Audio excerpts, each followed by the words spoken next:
Alvin, ang sundalo. Credit to the author. 3,421-29. Ang mga pangalan po na nandito ay galing sa mga name generator. Kung meron man pagkakatulad sa mga pangalan ng tao o lugar at pangyayari, ito ay tunay na hindi sinasadya. Pagkatapos umalis sa lambak kung saan naninirahan ang Purple Spike Celestial Emperor, naramdaman ni Alvin na mabigat ang loob ni Megan. Sinabi niya sa pagtatangkang aliwin ito, "Little Megan, maaari nating bisitahin ang Purple Spike Celestial Emperor anumang oras na gusto mo." Gumanda ang pakiramdam ni Megan matapos marinig ang mga salita ni Alvin. "Maaari kang pumasok sa aking maliit na mundo upang maglinang," sabi ni Alvin kay Megan, "babalik tayo sa Solitary Destructive Heaven kasama si Elder Hal. Bukod sa paglinang, maaari tayong maglakbay sa Devata Realms o bumalik sa Floating Heaven upang bisitahin ang iyong Panginoon anumang oras na gusto mo." Matapos makapasok si Megan sa maliit na mundo ni Alvin, sinundan ni Alvin si Elder Hal at tumungo sa lugar ng transportasyon sa makalangit na palasyo ng lumulutang na langit. Habang naglalakbay patungo sa lugar ng transportasyon, namangha siya sa mga gusali sa makalangit na palasyo ng lumulutang na langit. Ang mga ito ay kahanga-hanga, na nagbigay inspirasyon sa pagkamangha ng mga nakakakita nito. Kahit na siya ay nasa makalangit na palasyo ng nag-iisang mapangwasak na langit, wala siyang pagkakataong tumingin sa paligid dahil palagi siyang nagmamadali. Kaya naman, nagpasya siyang galugarin ang makalangit na palasyo ng nag-iisang mapangwasak na langit pagkatapos niyang bumalik. Pagdating nila sa lambak kung saan matatagpuan ang lugar ng transportasyon, nakaramdam ng pagkalito si Alvin. Walang tao sa paligid. Bakit walang tao rito? Hindi maiwasan ni Alvin na makaramdam ng mali. Kadalasan, mayroong kahit isa o dalawang tao sa isang lugar ng transportasyon. Kahit walang naglalakbay, dapat ay may mga taong nagbabantay pa rin sa lugar ng transportasyon. Gayunpaman, hindi pinag-isipan ni Alvin ang bagay na ito. Nang malapit na silang pumasok ni Elder Hal sa transportation formation upang umalis sa Floating Heaven, biglang sumigaw si Elder Hal, "Mag-ingat ka." Agad na nagliyab ang apoy mula sa katawan ni Elder Hal habang dali-dali niyang inilayo si Alvin na may naguguluhang ekspresyon sa mukha. Pagkalayo pa lang ng dalawa, umalangaw-ngaw sa ere ang tunog ng ungol ng espada. Nang tumingin sila sa lugar ng transportasyon mula sa itaas, nakita nila ang isang alon ng mga espada ng hangin na dumadaan sa lugar patungo sa dating kinatatayuan nila. Kung medyo bumagal lang si Elder Hal, malamang ay nasaktan sila ng mga espada ng hangin. Napakataas ng pag-unawa sa batas ng hangin. Seryoso ang ekspresyon ni Alvin. Ang taong umatake sa kanila gamit ang batas ng hangin ay walang dod ang isang eksperto. Isang figure ang lumitaw sa kanyang isipan sa sandaling ito. Ito ay walang iba kundi ang ama ni Stephen, ang Almighty Wind Celestial Emperor. Ang Almighty Wind Emperor ay ang pangalawang nakatatandang kapatid ng Purple Spike Celestial Emperor at ang pangalawang tunay na disipulo ng Heavenly Emperor ng Floating Heaven. Sa oras na ito, isang walang pakialam na boses ang umalangaw-ngaw sa hangin. "Hindi ko inaasahan na ganito pala ka Jose ang dating nasasakupan mo." Kumislap ang hanggaring pumatay at galit sa mga mata ni Elder Hal nang marinig niya ang mga salitang ito. Kasabay nito, isang bagzo ng hangin ang dumaan bago lumitaw ang Almighty Wind Celestial Emperor at ang kanyang anak na si Stephen. Tinitigan ni Stephen si Alvin at sinabing, "Alvin, aalis ka na rin. Sayang, mamamatay ka na ngayon." Kasabay nito, si Megan, na nasa maliit na mundo ni Alvin, ay hindi pa nakapag-cultivate kaya nararamdaman niya ang kaguluhan sa labas ng mundo. Nagdilim ang kanyang ekspresyon at nagliyab ang galit sa kanyang malinaw na mga mata nang matuklasan niyang dumating si Stephen para maghanap ng gulo. Ang Stephen na ito ay hindi inaasahang walang humpay at matigas ang ulo. Hindi hinaranggan ni Alvin ang labas ng mundo mula sa mga nasa kanyang maliit na mundo para makita nila ang nangyayari sa labas kung gugustuhin nila. Ayaw niyang makaramdam ang kanyang pamilya na nakakulong o nasasakal sa kanyang maliit na mundo. "Gusto mo ba akong patayin?" Bahagyang nagulat si Alvin. Akala niya ay gusto lang siyang turuan ng leksyon ng mag-ama, hindi niya inaasahan na gugustuhin din pala nilang kitlin ang buhay niya. Mabagsik na sabi ni Stephen, "Alvin, nasa maliit mong mundo si Megan, di ba? Sisiguraduhin kong makikita niya ng malinaw kapag napatay kita. Ang lakas ng loob mong atakihin ako." Ngayon ay dudurugin kita ng pira-piraso. Gamit lang ang lakas mo. Nakangising sabi ni Alvin. Alvin, sa tingin mo ba ay kayang pigilan ng matandang lalaking katabi mo ang aking ama? Nakakatawa. Ang aking ama ay ang Almighty Wind Celestial Emperor, ang pangalawang tunay na disipulo ng Heavenly Emperor of the Floating Heaven. Mapanghamak na sabi ni Stephen. Kasunod nito, sinabi niya sa kanyang ama ng may bahid ng pagmamadali, Ama, patayin mo na siya ngayon. Kung hindi, magiging mahirap kung darating ang third junior tiya. Tahimik na tumugon ang Almighty Wind Celestial Emperor sa pamamagitan ng kanyang mga kilos. Swoosh! Swoosh! Swoosh! Swoosh! Swoosh! Swoosh! Biglang lumakas ang hangin sa paligid na bumubuo ng sunod-sunod na mga bagyo. Kasunod nito, ang mga talim ng hangin ay lumabas mula sa mata ng mga bagyo patungo kay Elder Hal. Kasabay nito, isang malakas na bagzo ng hangin ang tila bumubuo ng isang di nakikitang kamay na patungo kay Alvin. Stephen, huhulihin ko siya para mapatay mo. Sabi ng makapangyarihang hangin na emperador ng langit kay Stephen. Nagliwanag ang mga mata ni Stephen nang marinig niya ang mga salita ng kanyang ama. Agad siyang sumugod kay Alvin. Bago ito, maingat lamang niyang natano si Alvin mula sa malayo. Natatakot siyang atakihin siya ni Alvin bago pa man makakilos ang kanyang ama. Simula noong 2 taon na ang nakalilipas, alam niyang wala siyang laban kay Alvin kaya alam niyang imposibleng maghiganti siya kay Alvin nang walang tulong ng kanyang ama. Alvin, sigurado akong hindi mo inaasahan ito nung pinahiya mo ako 2 taon na ang nakalilipas, di ba? Mayabang na sabi ni Stephen habang lumilipad patungo kay Alvin na may hawak na makitid na sable. Umasa siyang makakakita ng takot at kawalan ng pag-asa sa mukha ni Alvin, ngunit napansin niyang kalmado at walang pakialam si Alvin. Kumalat ang hanggaring pumatay mula sa kanyang katawan nang makita niyang malapit ng suluhin ng higanteng kamay si Alvin.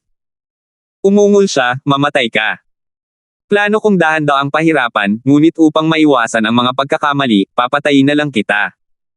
Isipin mong swerte ka. Sa sandaling ito, biglang sumigaw ang Almighty Wind Celestial Emperor, halatang nataranta, Stephen, umatras ka. Tumangala si Stephen at natuklasang ang higanteng kamay na nabuo mula sa hangin ay nawala na bago pa man ito mahawakan si Alvin. Agad na nanlamig ang kanyang likod nang makita niya si Alvin na nakatingin sa kanya ng may bahagyang ngiti. Anong nangyari? Gusto mo ba akong patayin gamit ang napakaliit na lakas? May bahid ng pangungutya na sumilay sa mga mata ni Alvin. Kasabay nito, ang kanyang celestial origin energy na pinalakas ng batas ng kalawakan ay naalis, na madaling nagpatomba kay Stephen. Madali niyang mapatay si Stephen sa isang galaw lamang, ngunit hindi siya nagmamadali. Alvin. Kung maglalakas loob kang patayin ang anak ko, papatayin kita at ang pamilya mo. Umalangaw-ngaw sa ere ang galit at dumadagandong na boses ng Almighty Wind Celestial Emperor. Ama! Naguluhan si Stephen. Hindi niya maintindihan kung bakit tumigil ang kanyang ama sa pagpigil kay Alvin. Nang marinig niya ang kaba sa boses ng kanyang ama, agad siyang tumingin sa kanyang ama. Nakita niya ang kanyang ama at si Elder Hal na nakikipaglaban, at tila ang kanyang ama ay nahulog sa isang hindi magandang posisyon. Sino ka? Nakatitig ang Almighty Wind Celestial Emperor kay Elder Hal. Hindi niya inaasahan na magiging ganito kalakas si Elder Hal. Sa totoo lang, hindi niya inaasahan na mas malakas si Elder Hal kaysa sa kanya. Sa katunayan, medyo malaki ang agwat sa kanilang lakas dahil pakiramdam niya ay matatalo na siya anumang oras. Makapangyarihang hangin na emperador ng langit, napakatapang mo talaga. Nang ahas ka pang tangkaing patayin ang batang Panginoon ng nag-iisang mapanirang langit.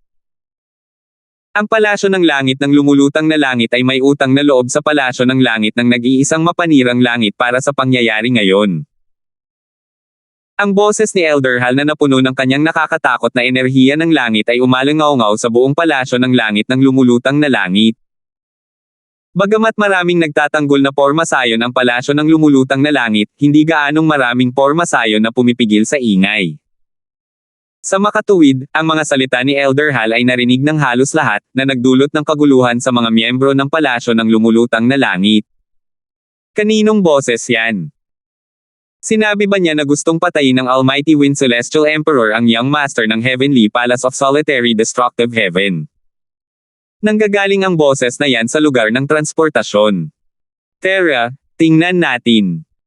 Hindi nagtagal at maraming figure ang nakita sa kalangitan, lumilipad patungo sa lugar ng transportasyon sa langit na palasyo ng lumulutang na langit.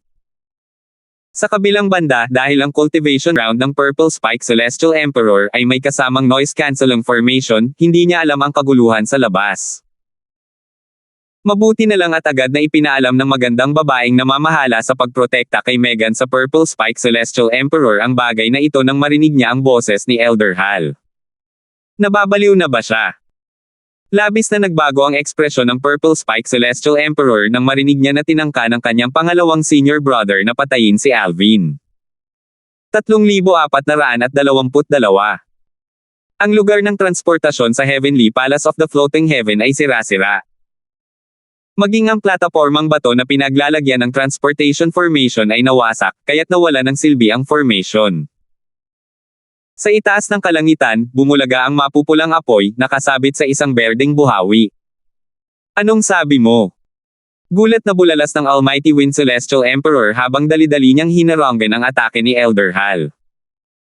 Ang batang Panginoon ng palasyo ng langit ng nag-iisang mapanirang langit. Isang nakakatakot na pakiramdam ang agad na bumangon sa puso ng Almighty Wind Celestial Emperor. Gayunpaman, kailan pa nagkaroon ng batang Panginoon ang palasyo ng langit ng nag-iisang mapanirang langit? Batay sa kanyang pagkakaalam, ang emperador ng langit ng nag-iisang mapanirang langit, si Berting, ay mayroon lamang ilang mga disipulo. Bagamat ang mga disipulo ni Berting ay mga pambihirang talento na nag-iwan ng marka sa Nine Serenities battlefield, wala sa kanila ang maituturing na batang Panginoon ng palasyo ng langit ng nag-iisang mapanirang langit. Ang batang Panginoon ng nag-iisang mapanirang langit ay maaari lamang maging anak o tunay na disipulo ni Berting. Bagamat ang Almighty Wind Celestial Emperor ay isang tunay na disipulo ng Heavenly Emperor ng Floating Heaven, isa lamang siya sa 3 tunay na disipulo. Ang kanyang pinakamatandang kapatid ay anak ng Heavenly Emperor ng Floating Island kaya natural lang na hindi siya kwalipikado na taglayin ang titulong Young Master ng Heavenly Palace ng Floating Island. May problema ba sa pandinig mo? Nakangising sabi ni Elder Hal. Sabi ko gusto kong makita kung paano magiging kapantay ng palasyo ng lumulutang na langit ang palasyo ng nag-iisang mapangwasak na langit. Mapapatunayan mo ba na miyembro ka ng Heavenly Palace of Solitary Destructive Heaven? Seryosong tanong ng Almighty Wind Celestial Emperor. Sino ka para patunayan ko ang sarili ko sa iyo? Mapang-uyam na sabi ni Elder Hal. Kung wala kang patunay na magpapatunay sa iyong mga pahayag, nangangahulugan lamang ito na isa kang impostor at nagsisinungaling tungkol sa langit na palasyo ng nag-iisang mapanirang langit. Batay sa aking nalalaman, ang langit na palasyo ng nag-iisang mapanirang langit ay walang batang Panginoon, malamig na sabi ng Almighty Wind Celestial Emperor. Sa kabila ng kanyang mga salita, medyo hindi siya mapakali at natatakot. Kung nagsasabi ng totoo ang matanda at si Alvin nga ang batang Panginoon ng langit na palasyo ng nag-iisang mapanirang langit, mapapahamak siya ng husto. Imposibleng makalusot siya sa kanyang mga ginawa ngayon kahit pa gustong protektahan siya ng kanyang Panginoon, ang langit na emperador ng lumulutang na langit. Kilala si Berting bilang lubos na nagpoprotekta sa mga miyembro ng langit na palasyo ng nag-iisang mapanirang langit. Noon, nang ang nasasakupan ni Berting na si Edmund, ang makalangit na savage na emperador ng langit, ay hindi sinasadyang nagalit sa isang emperador ng langit at muntik nang mapatay kahit na humingi ito ng tawad sa kanyang pagkakasala, personal na pinatay ni Berting ang emperador ng langit na iyon upang ipaghiganti si Edmund. Karaniwan, hindi kailanman papatayin ng mga emperador sa langit ang kanilang mga kapantay maliban kung talagang kinakailangan dahil magiging abala ito at kailangan nilang panatilihin ang kanilang reputasyon. Gayunpaman, walang pakialam si Berting sa mga ganitong bagay. Noong panahong iyon, buong tapang pangang ipinahayag ni Berting na walang sino man ang pinapayagang mga agaw ng kamay sa kanyang mga tao. Simula ng pangyayaring iyon, nakilala si Berting sa buong Devata Realms dahil sa kanyang pagiging mapagtanggol. Dahil dito, walang sino man ang maglalakas loob na damputin ang isang ordinaryong tinaguriang Celestial Emperor mula sa Heavenly Palace of the Solitary Destructive Heaven maliban kung kinakailangan. Impostor. Nagsisinungaling. Tumawa si Elder Hal. Pagkatapos, may paghamak na sinabi niya, mayroon bang sino man na sapat ang lakas ng loob na magpanggap na miyembro ng Heavenly Palace of the Solitary Destructive Heaven? Huwag na nating pag-usapan ang iba. May lakas ba ng loob kang magpanggap na miyembro ng Heavenly Palace of the Solitary Destructive Heaven? Naging malungkot ang ekspresyon ng Almighty Wind Celestial Emperor nang marinig niya ang mga salita ni Elder Hal. Sa katunayan, hindi gaanong maraming tao ang may sapat na lakas ng loob na magpanggap na miyembro ng Heavenly Palace of the Solitary Destructive Heaven. Hindi naman talaga ordinaryong Heavenly Emperor si Bert Ing. Sa kasalukuyang lakas ni Bert Ing, kakaunti lamang ang mga puwersa sa lahat ng Devata Realms na ayang labanan si Bert Ing. Bukod dito, kung gusto ni Bert Ing na pumatay ng isang tao, hindi magkukulang ang mga taong magboboluntaryong tumulong sa kanya upang makuha ang kanyang pabor. Samantala, ang kasalukuyang ekspresyon ni Stephen ay parang hindi makapaniwala nang makita niya ang mapang uyam ng ngiti sa mukha ni Alvin. Ang batang Panginoon ng palasyo ng langit ng nag-iisang mapang wasak na langit. Imposible. Paano ito naging posible? Dahil sa takot, agad na nagpadala ng mensahe si Stephen sa kanyang ama, ang Almighty Wind Celestial Emperor. Ama, ano ang dapat nating gawin ngayon? Ano pa nga ba ang magagawa natin? Tumakbo na tayo. Sabi ng makapangyarihang hangin na emperador ng langit sa kanyang walang kwentang anak, kasalanan mo ang lahat ng ito, batang lalaki. Tatakbo. Natigilan si Stephen. Ama, bakit tayo tatakbo kung hindi naman tayo sigurado kung talagang galing sila sa makalangit na palasyo ng nag-iisang mapang wasak na langit? Sa tingin mo ba ay magkakaroon tayo ng pagkakataong tumakbo kapag nakumpirma na ang bagay na ito? Sagot ng Almighty Wind Celestial Emperor. Sa oras na ito, nagsimula siyang makaramdam ng panghihinayang. Napuno siya ng awa sa sarili habang iniisip kung paano siya, ang Almighty Wind Celestial Emperor ng Heavenly Palace of Floating Heaven at ang pangalawang tunay na disipulo ng Heavenly Emperor of the Floating Heaven, ay napunta sa ganoong kalagayan. Umalis muna tayo. Kung hindi sila miyembro ng Heavenly Palace of the Solitary Destructive Heaven, hindi pa huli ang lahat para bumalik tayo. Kung talagang miyembro sila ng Heavenly Palace of the Solitary Destructive Heaven, makakatakas tayo sa mga kahihinatnan. Kapag humupa na ang mga bagay-bagay, marahil, magkakaroon tayo ng pagkakataong bumalik sa Heavenly Palace of the Floating Heaven. Sinusubukan lamang ng Almighty Wind Celestial Emperor na pakalmayan ang kanyang anak. Sa katunayan, alam niya na kung si Alvin talaga ang young master ng Heavenly Palace of the Solitary Destructive Heaven, imposibleng makabalik sila sa Heavenly Palace of the Floating Heaven habang buhay. Kahit na hindi sila tugisin ng Heavenly Emperor of the Solitary Destructive Heaven, imposibleng tanggapin silang muli ng Heavenly Emperor of the Floating Heaven sa takot na masaktan ng Heavenly Emperor of the Solitary Destructive Heaven. Maraming taon na ang nakalilipas, ang kanyang Panginoon ay pantay na katapat ni Bert Ing. Bukod pa rito, sa usapin ng likas na talento, ang kanyang Panginoon ay mas mababa kay Bert Ing. Ngayong lumipas na ang napakaraming taon, walang dad ang mas malakas na si Bert Ing kaysa sa kanyang Panginoon. Bukod doon, narinig din niya mula sa kanyang Panginoon na tila nakamit na ni Bert Ing ang pagka-Diyos. Sa lahat ng mga salik na ito, natitiyak niyang hindi masasaktan ng kanyang Panginoon si Bert Ing. Samantala, ang mga miyembro ng Heavenly Palace of the Floating Heaven na nagtipon sa lugar ng transportasyon ay nag-usap-usap habang pinapanood ang labanan sa kanilang harapan. Ito ang Almighty Wind Celestial Emperor. Sino yan? Mas malakas siya kaysa sa Almighty Wind Celestial Emperor. Kung hindi dahil sa batas ng hangin na nagbibigay sa kanya ng bilis, malamang natalo na sana ang Almighty Wind Celestial Emperor ngayon. Nandito rin si Stephen. Sino yang nasa harap ni Stephen? Siya ba ang batang Panginoon ng palasyo ng langit ng nag-iisang mapang wasak na langit? Sa sandaling ito, isang babaeng may hubog ng katawan ang dumating sa gitna ng karamihan at sumigaw, pangalawang senior brother. Agad na napunta sa kanya ang atensyon ng mga tao. Nandito na ang Purple Spike Celestial Emperor. Medyo masama ang ekspresyon niya. Dahil nandito na ang Purple Spike Celestial Emperor, dapat nilang matalo ang matandang lalaking nakapula kung magsasama-sama sila.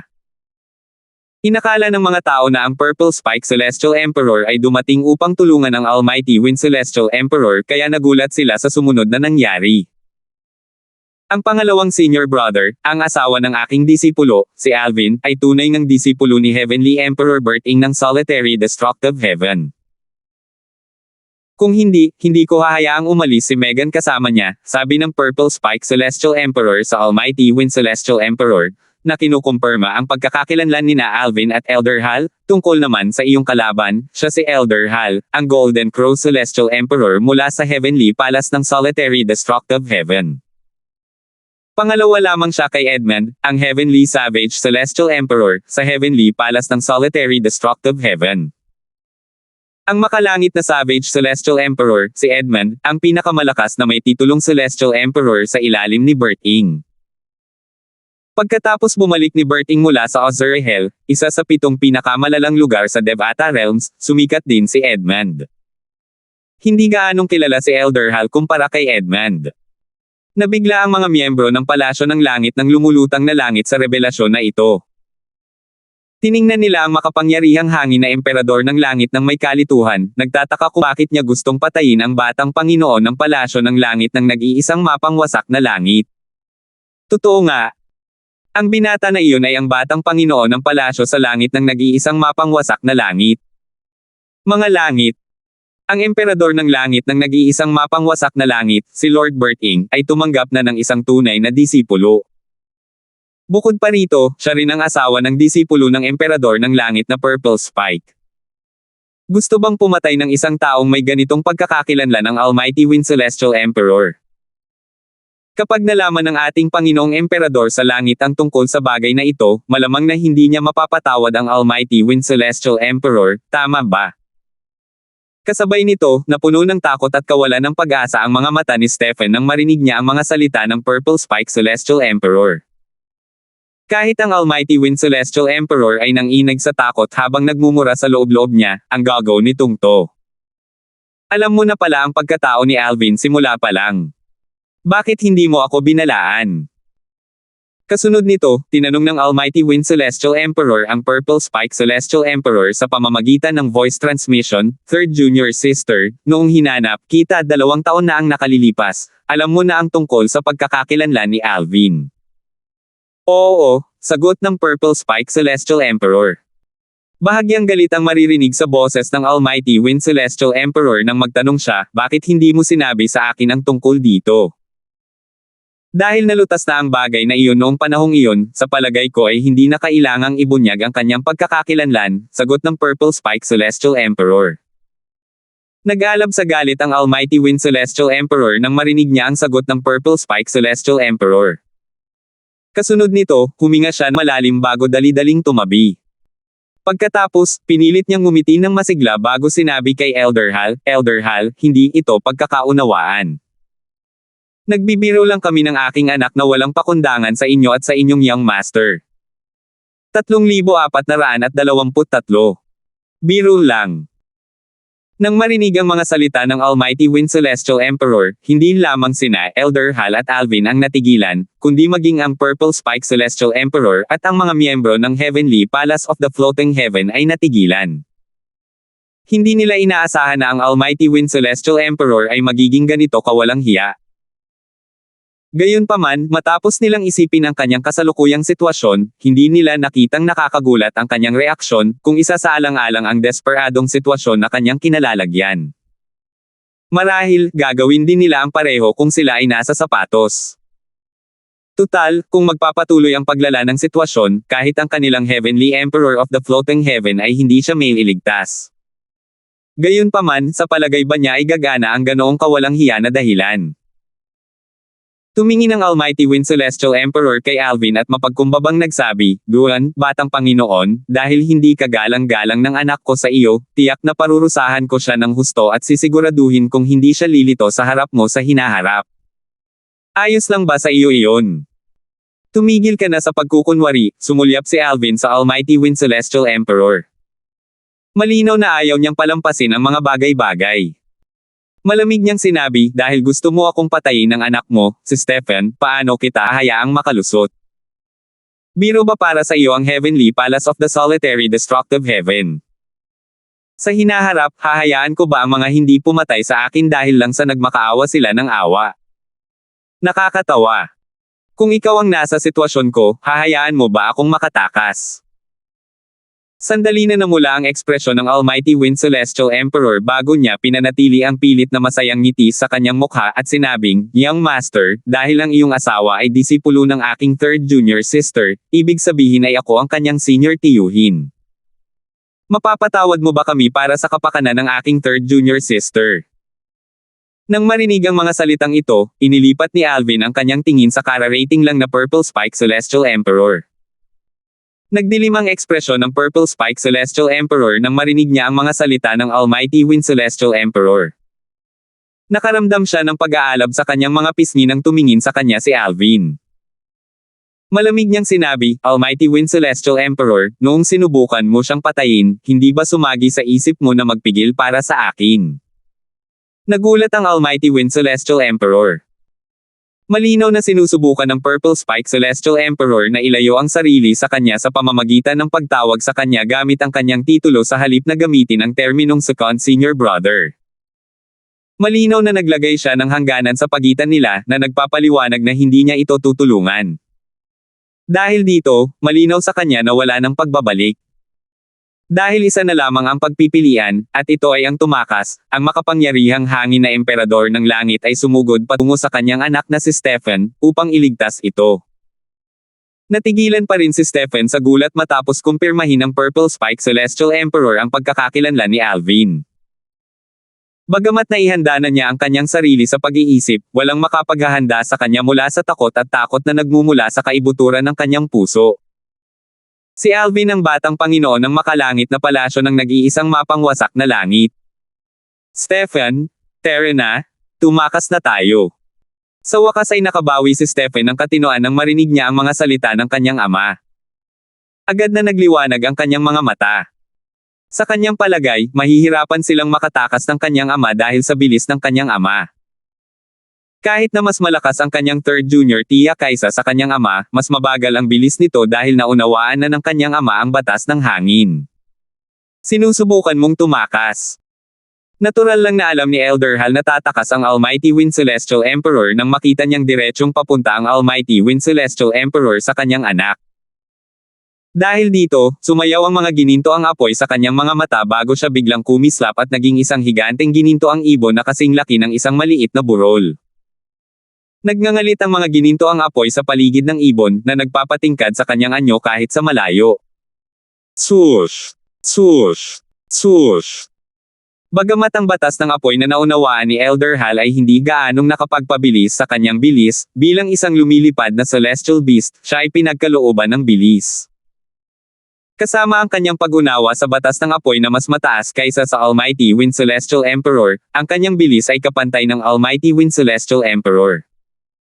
Sa halip na ang makapangyarihang hangin na emperador ng mga langit, lumipad si Elder Hal patungo kay Stephen.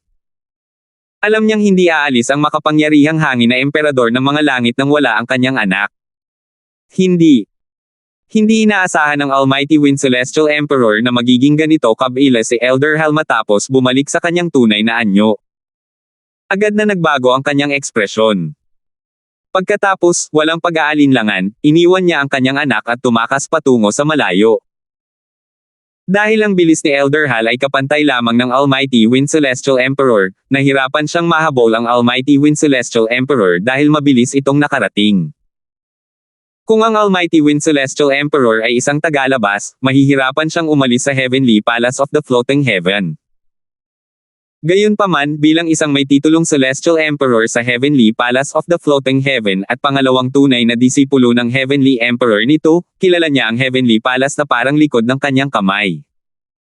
Dahil hindi pamilyar si Elder Hal sa Heavenly Palace of Floating Heaven, imposibleng maabutin niya kahit na mas mabilis ang bilis ni Elder Hal. Dahil sa mga kadahilanang ito, hindi na nag-abalang humabol pa si Elder Hal. Sa halip, lumingon siya upang tingnan ang Purple Spike Celestial Emperor, na ang ekspresyon ay hindi maganda ang hitsura, at same time na sinabi, Purple Spike Celestial Emperor, pakisabihan ang Panginoong Heavenly Emperor ng Floating Heaven tungkol sa bagay na ito. Humihingi ako ng paliwanag mula sa Heavenly Palace of the Floating Heaven.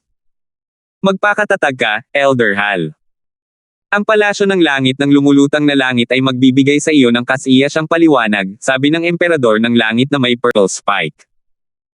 Kasabay nito, nagpadala siya ng mensahe sa kanyang Panginoon, si Aaron, ang emperador ng langit ng lumulutang na langit. Samantala, tumingin si Alvin kay Stephen, na ang ekspresyon ay pilit na napipilitin, at bahagyang ngumiti. Stephen, ang iyong ama ay talagang kahanga-hanga. Kaya niya pang iwanan ang kanyang anak. Alvin. Tinitigan ni Stephen si Alvin at seryosong sinabi, may mensahe ang tatay ko, gusto niyang malaman mo na kung maglalakas loob kang patayin ako, hindi kanya hahayaang makalusot kahit na ikaw pa ang batang Panginoon ng palasyo ng langit ng nag-iisang mapanirang langit. Hindi mo maaaring gugulin ang natitirang bahagi ng iyong buhay bilang isang duwag at manatili sa palasyo ng langit ng nag-iisang mapanirang langit, hindi ba? Ah, ganun ba? Nakangising sabi ni Alvin. Hampas. Sa sandaling ito, sinampal ng Purple Spike Celestial Emperor ang pisngi ni Stephen at galit na sinabi, Stephen, kahit hindi ka patayin ni Alvin ngayon, hindi ka hahayaang makalusot dito ng Heavenly Palace of the Floating Heaven. Third Junior Tia. Hinawakan ni Stephen ang kanyang namamagang pisngi habang dumudura ng ilang ngipin. Tumingin siya sa Purple Spike Celestial Emperor at sinabi sa seryosong tono, gusto ng aking ama na sabihin ko sa iyo na kung papatayin ako ng Heavenly Palace of the Floating Heaven, papatayin niya ang mga miyembro ng Heavenly Palace of the Floating Heaven sa sandaling umalis sila sa palasyo. Kung mamatay ako, tiyak na ipaghihiganti niya ako. Isang ngisi ang sumilay sa kanyang mukha nang matapos siyang magsalita. Tiningnan niya ang mga miyembro ng Heavenly Palace of the Floating Heaven ng may kahulugan. Baliw ba ang Almighty Wind Celestial Emperor? Handa siyang gawing kaaway ang Heavenly Palace ng Floating Heaven dahil sa kanyang anak. Mayroon ba siyang hiling na mamatay? Tumingin ang Purple Spike Celestial Emperor kay Stephen at mahinang sinabi, sa tingin mo ba kaya niyang tumakas? Nagulat si Stephen nang marinig niya ang mga salitang ito. Agad na sumibaw lang isang nakakatakot na pakiramdam sa kanyang puso nang makita niya ang matagumpay na ngiti sa mukha ng Purple Spike Celestial Emperor. Agad siyang nagpadala ng mensahe sa kanyang ama na natataranta. Ama! Pagkaraan ng ilang sandali, hindi pa rin nakatanggap ng tugon si Stephen mula sa kanyang ama. Swoosh! Isang bagzo ng hangin ang biglang umihip bago lumitaw ang isang matandang lalaki mula sa kawalan na ikinagulat ng lahat. Puti na ang buhok ng matanda, ngunit medyo bata pa ang kanyang anyo para sa kanyang edad. Isang taong may malungkot na ekspresyon sa mukha ang nakatayo sa tabi ng matanda. Hindi ba ito ang Almighty Wind Celestial Emperor na kakatakas lang? Nang makabawi ang mga miyembro ng palasyo ng lumulutang na langit sa kanilang katinoan, dali-dali silang yumuko sa matanda. Pagbati, Panginoong Emperador sa langit. Sa wakas ay dumating na si Aaron, ang emperador ng langit na lumulutang sa langit matapos mahuli ang emperador ng langit na tila hindi nakatakas. Tiningnan niya si Stephen, na namutla, nang walang pakialam habang sinasabing, nabalitaan ko na ang nangyari. Pareho kayong matapang na tangkaing patayin ang batang Panginoon ng palasyo ng langit ng nag-iisang mapangwasak na langit. Sabi ni Aaron habang nakatingin sa Almighty Wind Celestial Emperor at kay Stephen. Dali-daling lumuhad at yumuko si Stephen kay Aaron bago ito nagmakaawa, Grandmaster, kasalanan ko ang lahat. Patawarin mo ako. Grandmaster, natuto na ako kaya patawarin mo ako. Alam ni Stephen na mahal siya ng kanyang lola, kaya naman nagmakaawa siya sa kanyang lola. Gayunpaman, minamaliit niya ang bigat ng kanyang mga ginawa. Lalong dumilim ang ekspresyon ni Aaron nang marinig niya ang mga sinabi ni Stephen. Walang kwentang bata ka. Sigaw ni Aaron. Kasunod nito, si Stephen ay biglang sumabog at naging parang ulap ng dugo nang walang anumang babala. 3,424. Si Aaron, ang emperador ng langit ng lumulutang na langit, ay pinatay si Stephen sa isang iglap lamang. Napasinghap ang mga miyembro ng Heavenly Palace of the Floating Heaven. Para sa karamihan sa kanila, ito ang unang pagkakataon na nakita nilang kumilos si Aaron. Stephen. Malungkot na sigaw ng Almighty Wind Celestial Emperor. Bukod sa puot, makikita ang takot sa kanyang mga mata habang nakatingin kay Aaron. Bagamat makapangyarihan siya, wala siyang kwenta sa harap ng kanyang Panginoon. Pamangkin kong si Darfield, tumingin si Aaron kay Alvin at nakangiting sinabi, pinatay ko na si Stephen simula nang siya ang pasimuno.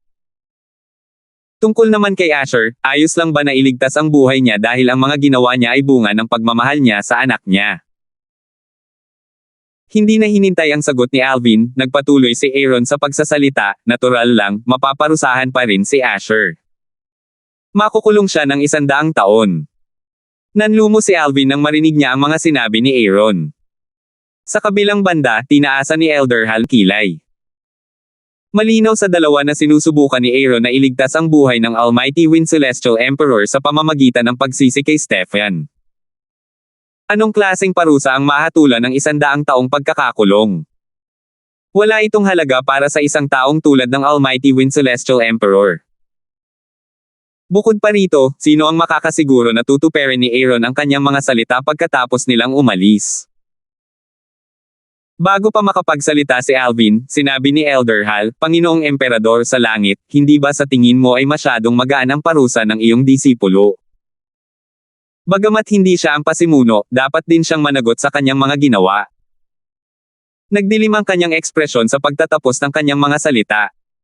Hindi sumagot si Aaron kay Elder Hal. Sa halip, lumingon siya kay Alvin.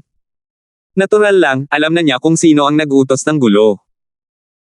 Pareho ang nararamdaman ko kay Elder Hal, seryosong sabi ni Alvin. Pinaikit ni Aaron ang kanyang mga mata. Junior Nephew Darfield, sa tingin mo ba ay masyadong magaan ang parusa? Tulad ng dati, hindi na niya hinintay ang sagot ni Alvin bago nagpatuloy sa pagsasalita, kung ganoon nga, dadagdagan ko ang tagal mula 100 taon patungong 300 taon.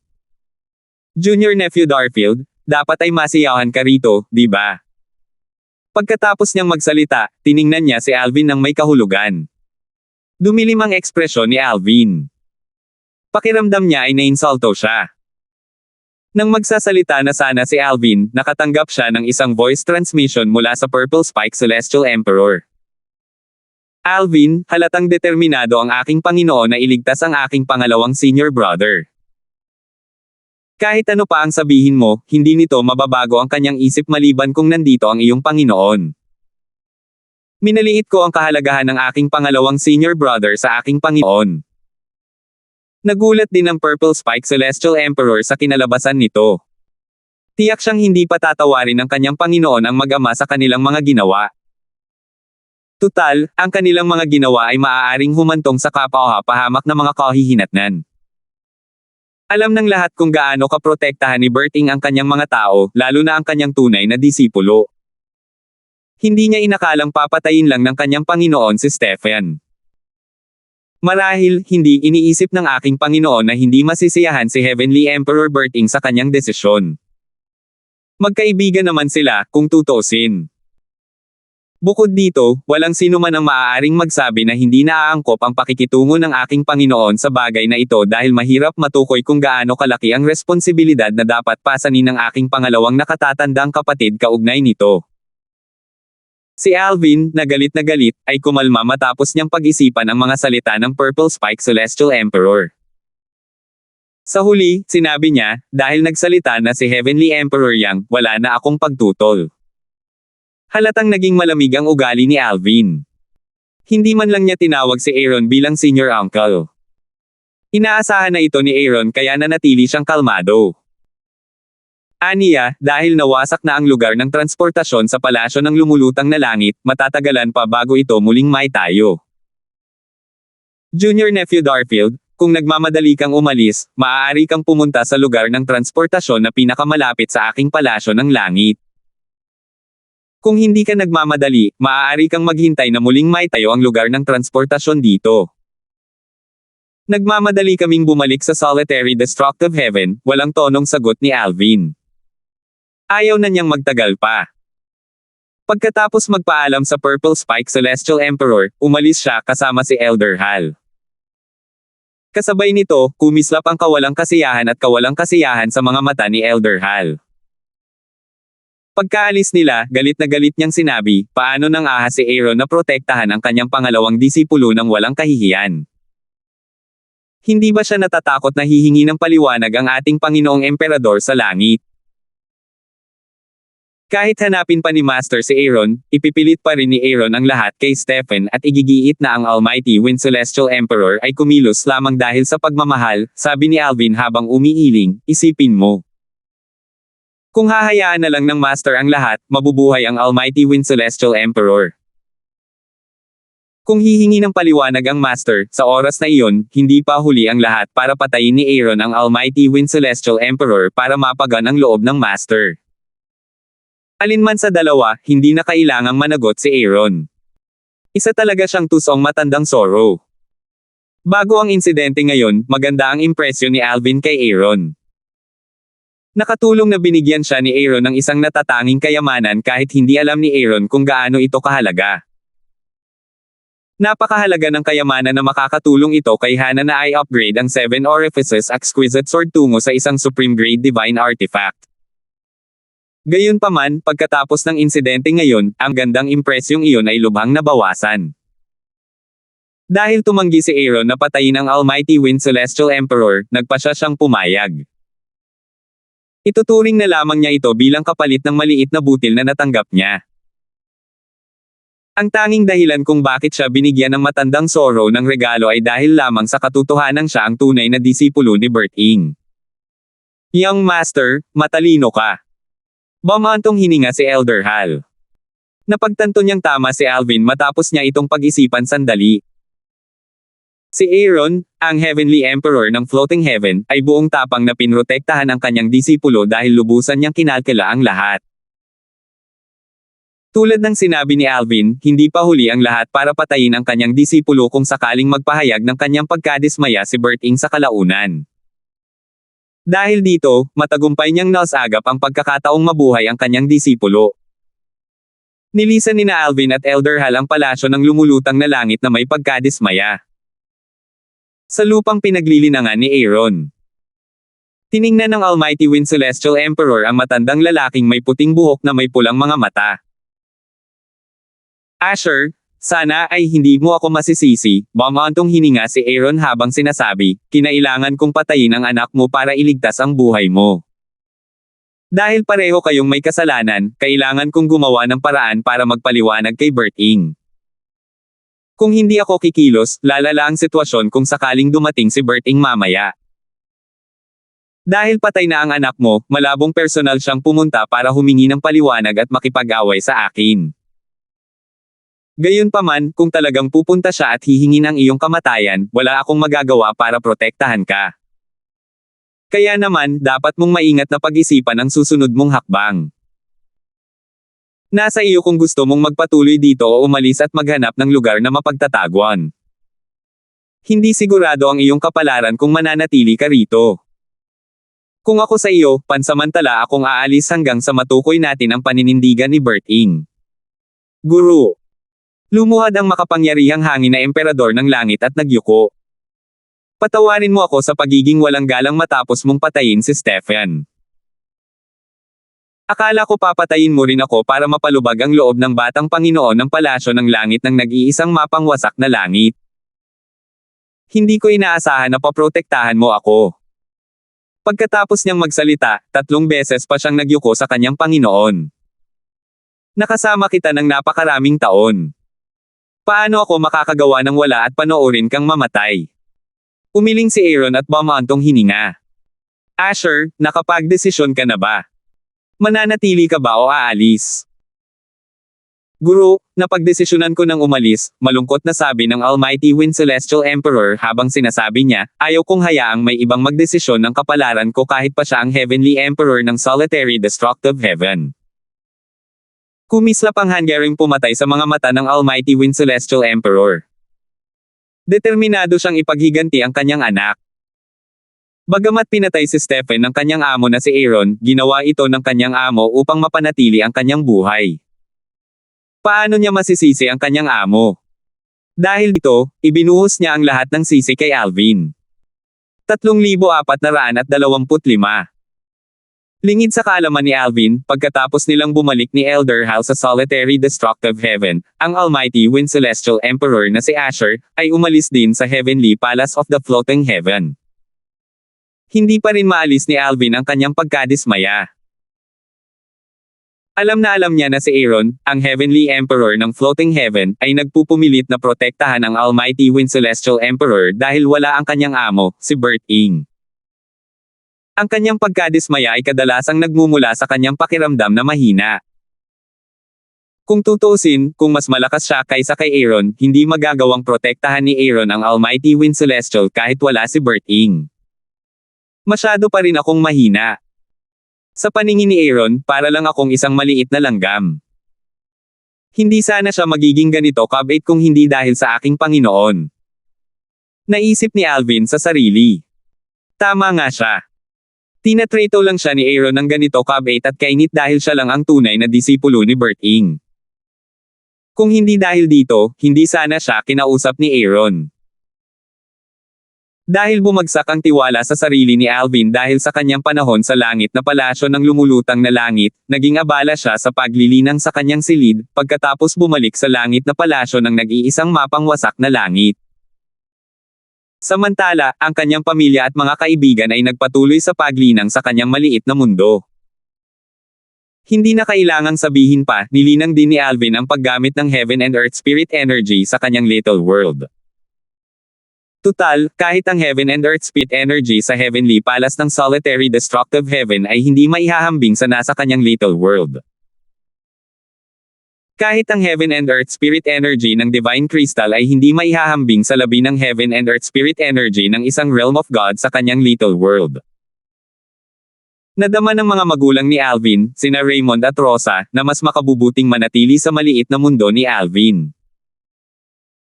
Bagamat mabuti na makasama nila ang kanilang anak sa pamamagitan ng pananatili sa maliit na mundo nito, medyo mahirap para sa kanila na maging mapagmahal sa maliit na mundo dahil sa kawalan ng pribadong buhay. Kaya naman, iniiwan ng mag-asawa ang maliit na mundo kapag gusto nila ng oras na mapag-isa.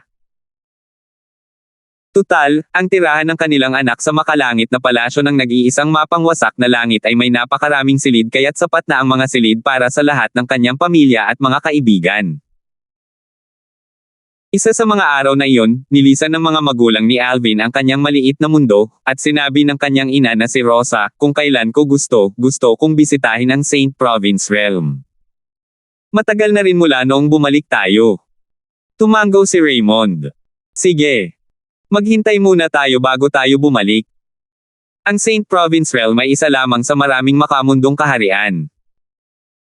Bagamat si Bert-Ing, na isang kilalang tao sa Devata Realms, ay nagmula sa Saint Province Realm, walang sinuman sa Saint Province Realm ang nakakaalam nito. Sa sandaling ito, sa kalangitan sa ibabaw ng malawak na karagatan sa Saint Province Realm. Isang magandang babae ang nagsabi sa lalaking nakatayo sa tabi niya, kapatid na Daylan, oras na para bumalik tayo sa palasyo ng langit ng nag-iisang mapang wasak na langit upang hanapin sina Tanya at Little Alvin. Tumango si Daylan. Tama ka. Panahon na para bumalik tayo ngayong nalibot na natin ang lahat ng lugar sa makamundong kaharian na ito. Dapat tayong bumalik sa palasyo ng langit ng nag-iisang mapangwasak na langit upang magtuon sa ating paglilinang. Bagamat imposibleng maabyutin natin ang mga base ng paglilinang ng ating anak na babae at manugang, ang kakayahang maglinang sa palasyo ng langit ng nag-iisang mapangwasak na langit ay lubhang kapakipakinabang sa atin. Si Daylan ay isang Sword Celestial mula sa Heavenly Sword Mountain, isang puwersang nasa antas langit sa Solitary Destructive Heaven. Tulad ng ibang Sword Celestial sa Solitary Destructive Heaven, si Bert-Ing ay idolo rin niya. Hindi niya akalain na magkakaroon siya ng ganitong koneksyon kay Bert-Ing dahil sa kanyang anak na babae. Ang kanyang manugang ang tanging tunay na disipulo ni Bert-Ing. Labis na nagulat ang mag-asawa nang malaman nila ito. Noong panahong iyon, gusto sana silang isama ni Alvin pabalik, ngunit umibig na sila sa Saint Province Realm kaya nagpasya silang manatili pa ng kaunti upang galugarin ang lugar. Bago umalis si Alvin, sinabihan niya silang pumunta sa Heavenly Palace of the Solitary Destructive Heaven at hanapin si Edmund, ang Heavenly Savage Celestial Emperor, kung mahahanap nila ito sa Heavenly Palace of the Solitary Destructive Heaven. Sa sandaling ito, biglang naninangkit ang mga mata ni Daylan, at agad na nawala ang ngiti sa kanyang mukha. Para bang may namdaman siyang kakaiba. Bumuhos. Bumuhos. Bumuhos. Sa loob lamang ng ilang sandali, sunod-sunod na pagsabog ang umalingaw-ngaw mula sa ilalim ng karagatan. Maya-maya pa ay nagsilitaw ang mga bangkay ng mga halimaw sa ibabaw ng dagat, na nagbigay kulay pula sa asul na tubig. Anong nangyayari? Naguluhan si Diana sa eksenang ito. May pumatay sa kanila. Mukhang isa siyang Celestial Emperor. Sabi ni Daylan na may seryosong ekspresyon sa mukha. Kasunod nito, dali-daling dinala ni Daylan si Diana at nag-teleport papunta sa kabilang dulo ng karagatan. Nakita rin nila ang dalawang lalaking nasa katanghaliang gulang na nakalutang sa kalangitan. Itinaas ng dalawang lalaking nasa katanghaliang gulang ang kanilang mga kamay habang ang mga alon at alon ng nakakatakot na enerhiya ay bumaril sa karagatan na parang mga sinag ng liwanag, na pumatay sa lahat ng mga halimaw sa karagatan. Napansin nila ang presensya ni Daylan at Diana halos pagkarating pa lang ng dalawa. Tiningnan nila ang dalawa ng may hangering pumatay bago sumugod ang isa sa kanila ng walang imak. Swoosh! Swoosh! Swoosh! Isang bowlang apoy na naglalaman ng puwersa ng isang emperador sa langit ang tumama kina Daylan at Diana sa kalangitan. Mabuti na lang at hindi ito naging banta kay Daylan. Swoosh! Isang nakakatusok tenga na sigaw ng espada ang umalangaw-ngaw sa hangin ng ang celestial origin energy ni Daylan na pinalakas ng kanyang pinagsamang lalim ay nagtagpo at bumuo ng isang napakalaking espada upang itaboy ang bowlang apoy. Bang! Madaling na itaboy ng higanteng espada ang bowlang apoy bago ito nagpatuloy sa pagtama patungo sa lalaking nasa katanghaliang gulang. Isang Celestial Emperor. Sa pag-ataking ito, alam ng nasa katanghaliang gulang na lalaki na si Daylan ay isang Celestial Emperor na ang lakas ay kapantay man lang ng sa kanya. Dahil hindi umatake si Daylan ng buong lakas, madali ring naiwasan ng lalaking nasa katanghaliang gulang ang kanyang atake. Kasunod nito, ang lalaking nasa katanghaliang gulang, na nagulat nang makita ang dalawang emperador ng langit sa maliit at makamundong kaharian na ito, ay nagtanong, "Sino ka?" Hindi ka miyembro ng Luo River Sect, hindi ba? Ang sektong Ilog Luo. Nanliit ang mga mata ni Daylan nang hindi mahahalata. Napakaraming puwersang nasa antas langit sa mga Devata realm kaya imposibleng matindaan silang lahat. Gayunpaman, may ilan siyang naalala, at ang sektong Ilog Luo ay isa sa mga ito. Ang Luo River Sect ay hindi lamang isang puwersang nasa antas langit, kundi ito rin ang Heavenly Palace ng Luo River Heaven. Ang sect leader ng Luo River Sect ay siya ring Heavenly Emperor ng Luo River Heaven.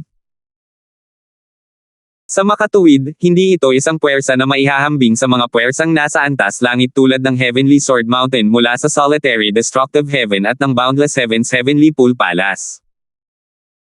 Tinaas ni Daylan ang isang kilay at nagtanong, ano ang ginagawa ng mga miyembro ng Luo River Sect sa makamundong kaharian na ito? Inutusan tayo ng ating pinuno ng sekta na pumatay ng mga nabubuhay na bagay sa makamundong kaharian na ito. Sabi ng isa pang lalaking nasa katanghaliang gulang habang matamang nakatitig kay Daylan. Ang pinuno ng inyong sect. Agad na nagbago ang ekspresyon ni Daylan. Hindi niya inaasahan na ang mga miyembro ng Luo River Sect ay nandito para patayin ang lahat ng nabubuhay na bagay sa Saint Province Realm dahil sa utos ng sect leader ng Luo River Sect. Nagtanong si Daylan para makasiguro, ang tinutukoy mo ba ay ang emperador ng langit ng Luo River Sect Heaven? Oo nga, walang pakialam na sagot ng lalaking nasa katanghaliang gulang, natanggap namin ang utos na ito sa pamamagitan ng Saint Girl ng aming Luo River Sect. Narinig na ni Daylan ang tungkol sa Saint Girl ng River Luo Sect. Siya ang biolohikal na anak ni Linda, ang pinuno ng sect ng Luo River Sect at ang Heavenly Emperor ng Luo River Heaven. Pangalawa lamang siya kay Linda sa Luo River Heaven at Luo River Sect. Bakit gustong patayin ng emperador ng Luo River Sect ang lahat ng may buhay sa Saint Province Realm para malipol? Paano siya masasakta ng isang maliit at walang kabuluhang mundo? Tanong ni Daylan. Bagamat isa lamang itong mundo, ang paglipol sa lahat ng may buhay ay isang nakakatakot na gawain. Wala kaming ideya, sagot ng lalaking nasa katanghaliang gulang. Kayong dalawa lang ang nandito. Tanong ni Daylan habang kumislap ang kanyang intensyong pumatay sa kaibuturan ng kanyang mga mata. Plano niyang patayin ang dalawang lalaking nasa katanghaliang gulang kung sila lang ang mga miyembrong ipinadala rito bago bumalik sa solitary destructive heaven para ipaalam sa kanyang manugang ang tungkol dito. Tutal, hindi lang ang kanyang manugang ang nagmula sa Saint Province Realm, kundi pati na rin si Bert Ing, ang Heavenly Emperor ng Solitary Destructive Heaven, ay nagmula rin sa Saint Province Realm. Naisip ni Dalen kung ang Emperador ng Langit ng Luo River Heaven ay naglabas ng ganong utos dahil sa sama ng loob laban sa Emperador ng Langit ng nag-iisang mapangwasak na langit. Bago pa man pumunta si Bert Ing sa impyerno ng Ozure, hindi na kayang tapatan ni Linda si Bert Ing. Ngayong mas malakas na ang pagbabalik ni Bert Ing mula sa impyerno ng Ozure, imposibleng masaktan ni Linda si Bert Ing.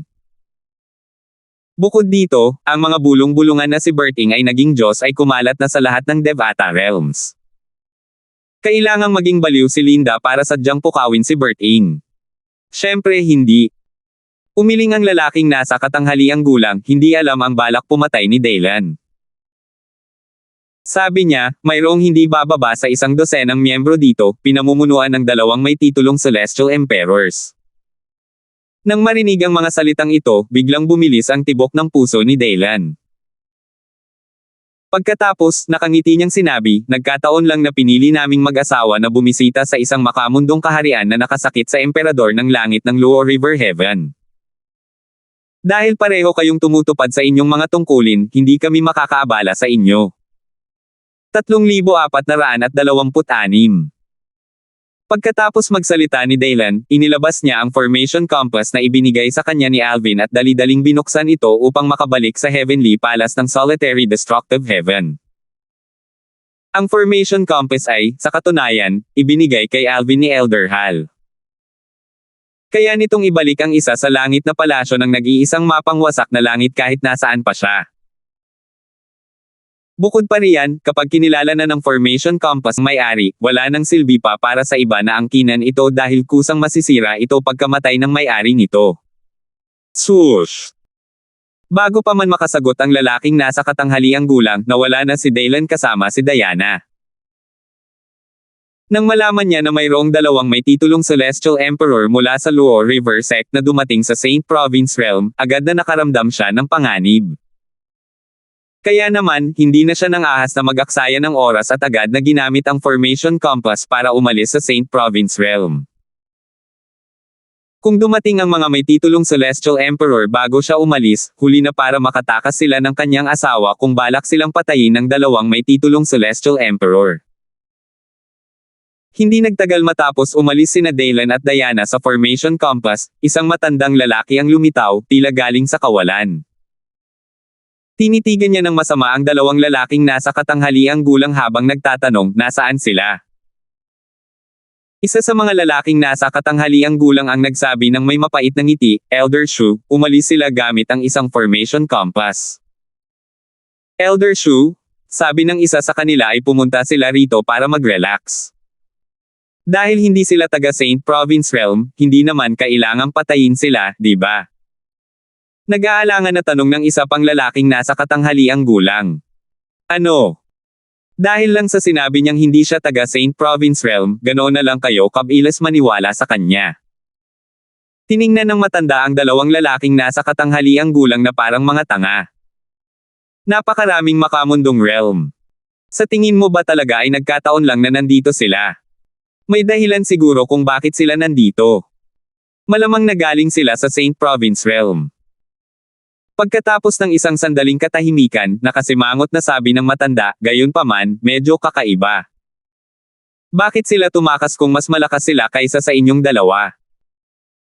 Sa kanyang palagay, kung sina Dalen at Diana ay mula sa Saint Province Realm, dapat ay pinatay na nila ang dalawang lalaking nasa katanghaliang gulang nang matuklasan nila ang layunin ng Luo River Sect. Natigilan sandali ang lalaking nasa katanghaliang gulang na unang nagsalita kanina bago nahihiyang nagsalita, siguro dahil nabanggit namin na dalawang may titulong Celestial Emperor ang nagdala sa amin dito.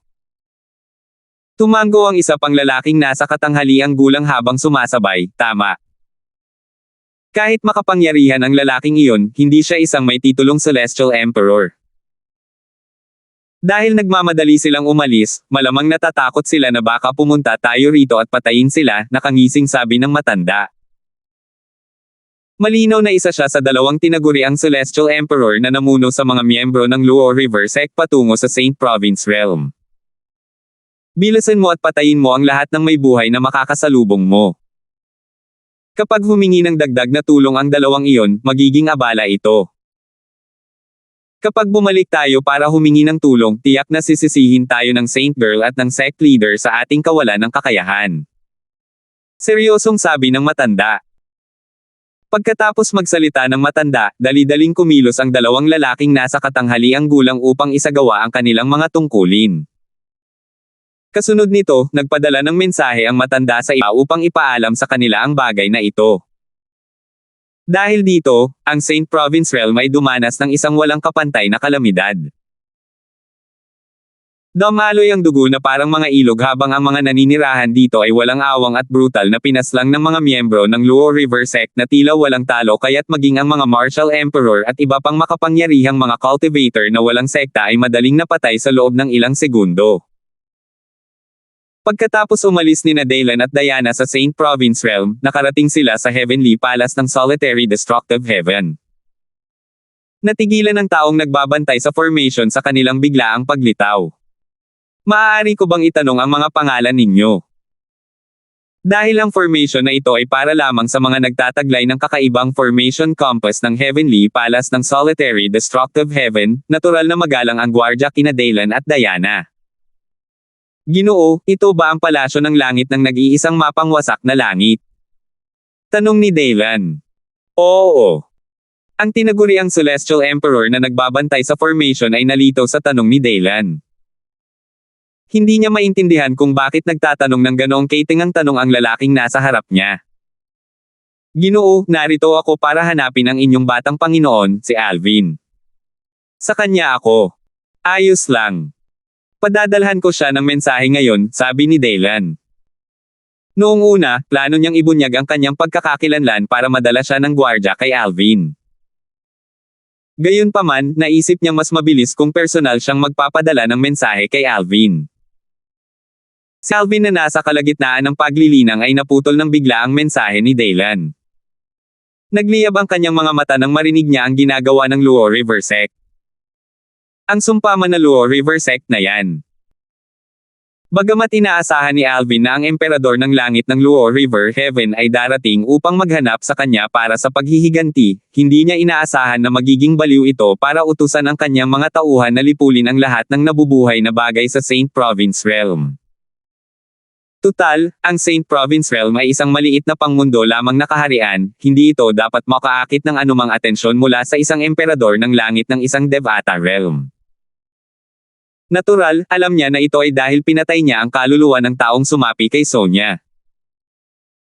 Ang kaluluwa ay pagmamayari ng anak na babae ng emperador ng langit ng Luo River Heaven at ng kakambal na kapatid ng Saint Girl ng Luo River Sect. Mahalagang pigilan sila kaagad. Dapat akong humingi ng tulong kay Senior Edmund. Matapos kumalma si Alvin, nagpadala siya ng mensahe sa Heavenly Savage Celestial Emperor na si Edmund, sa halip na kay Elder Hal, habang papunta ito upang makipagkita kina Daylan at Diana. Nang makita ng tinaguriang Celestial Emperor na nagbabantay sa formation si Alvin, dali-dali siyang yumoko. Young Master. Dahil matagal nang nanatili si Alvin sa Heavenly Palace of the Solitary Destructive Heaven, alam ng karamihan sa mga miyembro ng Heavenly Palace of the Solitary Destructive Heaven ang pagkakakilanlan ni Alvin bilang ang tanging tunay na disipulo ng kanilang Heavenly Emperor. Mga senior, ihahatid ko kayo sa aking tirahan. Nakapaghanda na ako ng matutuluyan para sa inyong dalawa. Huwag kayong mag-alala tungkol sa Saint Province Realm. Aasikasuhin ko agad ang bagay na ito, sabi ni Alvin bago ihatid ang mag-asawa pabalik sa kanyang tirahan. Hindi sila dinala ni Alvin sa kanyang munting mundo dahil sinabihan siya ni Tanya na huwag ilantad ang kanyang munting mundo sa mga magulang nito. Dahil sa banal na puno ng buhay at sa 5 banal na elemento, kung sakaling kumalat ang balita tungkol sa kanila, kahit si Berting ay maaaring hindi siya maprotektahan. Bagamat nagtitiwala si Tanya sa kanyang ina, nag-iingat pa rin siya sa kanyang ama dahil kamakailan lamang niya ito nakilala. Ayaw niyang sumugal sa paglalantad ng pinakamalaking sikreto ni Alvin, kaya naman, sinabihan niya si Alvin na ilihim ang kanyang munting mundo hanggang sa matiyak niyang mapagkakatiwalaan niya ang kanyang ama. Kung may mangyari kay Alvin dahil sa kanya, hindi niya kailanman mapapatawad ang kanyang sarili. Dahil matigas ang ulo ni Tanya, wala nang magagawa si Alvin. Bukod dito, naantig siya nang makita niyang inuuna nito ang kanyang kaligtasan kaysa sa lahat ng bagay. Bagamat alam niyang ang kapaligiran ng paglilinang sa kanyang munting mundo ay maihahambing sa isang kaharian ng mga Diyos at lubos na makikinabang sa kanyang mga magulang, nagpasya pa rin siyang ilihim ito sa kanila dahil sa kaligtasan nito. Bago umalis si Alvin, same time na sinabi ni Daylan, ang Luo River Sect ay ang makalangit na palasyo ng Luo River Heaven. Dapat kang magpatuloy ng may pag-iingat. Magpakatatag ka, Senior Daylan. Alam ko na ang gagawin, sagot ni Alvin sabay tango. Pagkatapos magpaalam kina Dylan at Diana, umalis si Alvin upang salubungin ang maskuladong si Edmund, ang pinakamalakas na tinaguriang Celestial Emperor sa ilalim ng pamumuno ni Bert Ing. Senior Edmund, pasensya na kung naabala kita sa bagay na ito, masungit na sabi ni Alvin habang nakatingin kay Edmund, kailangan nating magmadali papunta sa Saint Province Realm. Natatakot ako na matagumpay nilang mapapatay ang lahat ng nabubuhay na bagay sa Saint Province Realm kung mahuhuli tayo. Young Master, kahit hindi mo hiningi ang tulong ko, hindi sana ako nanatiling walang ginagawa, sabi ni Edmund habang nagliliyab ang kanyang mga mata sa galit. Ang ating Panginoong Emperador sa langit ay nagmula sa Saint Province Realm, at madalas niya itong pinag-uusapan noon. Malinaw na mahilig siya sa Saint Province Realm. Paano ko mapapatawad ang mga gustong sirain ang Saint Province Realm? Pagkatapos nating ayusin ito, personal kong bibisitahin ang Luo River Sect. Paano nang ahas ang isang pitong bituin na Diyos ng digmaan na pukawin ang ating Panginoong Emperador sa langit? Nang dumating si Alvin sa Saint Province Realm, nagtago siya sa Little World ni Edmund. Hindi niya balak magpakita dahil ibubunyag nito ang nangyari kay Sonia. Dahil tila nabaliw ang Heavenly Emperor ng River Luo Heaven sa pagkawala ng kanyang anak na babae, natakot siya na kahit si Edmund ay hindi siya kayang protektahan. 3,427. Sa itaas ng kalangitan ng isang malawak na kapatagan sa Saint Province Realm, isang maskuladong figure ang biglang lumitaw mula sa kawalan. Nakasuot siya ng mahabang berdeng damit, at ang kanyang ekspresyon ay malungkot sa sandaling ito. Ang kanyang mukha ay mukhang mabangis at dominanti, lalo pat pinatingkad ito ng kanyang pares ng makapal na kilay. Ang kanyang mga mata na naka-frame ng kanyang makapal na kilay ay malamig na kumikinang sa sandaling ito. Swoosh! Pinalawak ng maskuladong figure ang kanyang banal na kamalayan bago siya lumipad sa kalangitan sa bilis ng kidlat, na nag-iwan ng mga alon sa kanyang likuran. Sa sandaling ito, isang matandang lalaking nakasuot ng asul ang bumaba sa paanan ng isang matarik na bundok.